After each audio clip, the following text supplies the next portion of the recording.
लेकिन दादरा में एक और गीत गावल चाहता नहीं। दादरा ही नहीं भैया। अरे हल्ला मत करे, बैठिए, आनंद लीजिए होली का।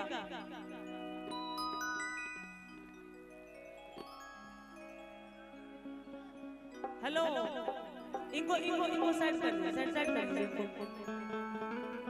कि पास आओ ना, हरे रंग लगा हो ना, हरे बाहों में भर लो, तुझे मौका दिया है कि बाहों में भर लो, तुझे मौका दिया है। कला न कि जगह मरद नहीं के मैंने बाहर पड़ा, जगह मरद परदेश पड़ा, वो अपन यार से भी रंग लगवा सकेला। बाहों में भर लो, तुझे मौका दिया है, क्यों भतार मेरा होली में धोखा दिया है।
केकरा से ले हम सवार भतार है होली के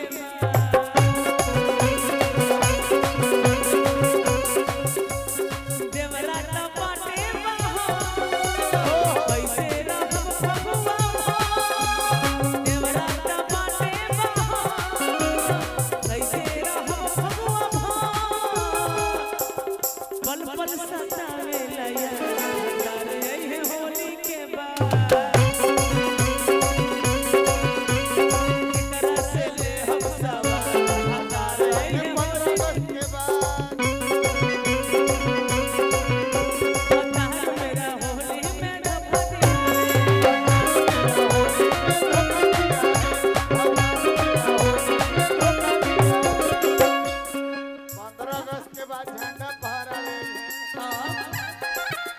और